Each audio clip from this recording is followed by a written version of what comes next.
And it's like this didn't happen in the last 6 months. It's been coming on, but it finally became impact here recently. So demand down is what I always worry about when the gas goes down at the pump.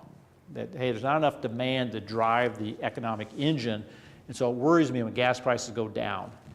And even though I'm happy I spend less money. But we also have supply up, tremendously up. The United States is producing more than Saudi Arabia. We're the largest energy producer in the world here over the last 5 years. And we just turned it on and they're really kicking in gear.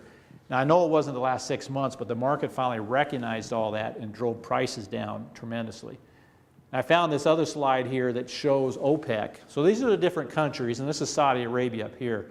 So kind of by the size of the oil droplets, you can see how big each country is. So Saudi Arabia, what they used to do to us is all these countries would stand together.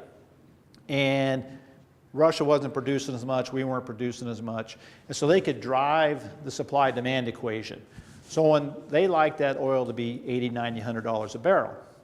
If it got too low, they'd just shut it off and then drive the price back up. When it got too high, they would kind of pull it down. I remember, I think one of the Bushes went over and visited with the king of Saudi Arabia and said, when it was $140 a barrel, said, you guys are killing us, you're going to kill our economy if you make it too high. And that's not good for you, even though you're getting a higher price. So they kind of backed down a little bit, but these big dogs here would control everybody and it all kind of shut down together. Now the United States is online and we're producing more than Saudi Arabia even. They don't have that power and they're falling apart, which I always thought that'd be a good thing if the OPEC fell apart, because I didn't like how they strangled us at times.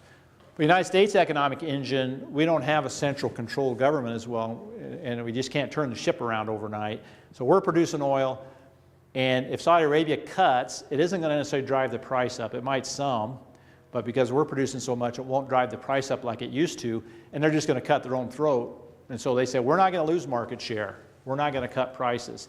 Now it does several things to them. It does hurt their revenue as the price goes down in the 40s for what they're producing, but it hurts their enemies more. And so Iran and Venezuela and Russia are getting strangled in the process with it. And it should hurt the United States because we're at 45, it's below our break-even point.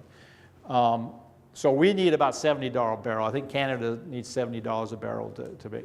I heard one time Saudi Arabia can go down to 15, but it all depends how you count costs. Sometimes when you buy the land, if you throw the land in and all the production costs, it needs to be up there at 70. But if you just look at, now that I've spent that, how much more does it take? It's a lower number. So the United States isn't going to shut off. And I just found that interesting how that demand equation is changing a lot to where they can't control it anymore. And so now the other worrisome thing, because I tend to worry a little bit about everything, is these countries, some of them are unstable. And as their revenue goes down, their citizens will there'll be more social unrest. That will go hand in hand.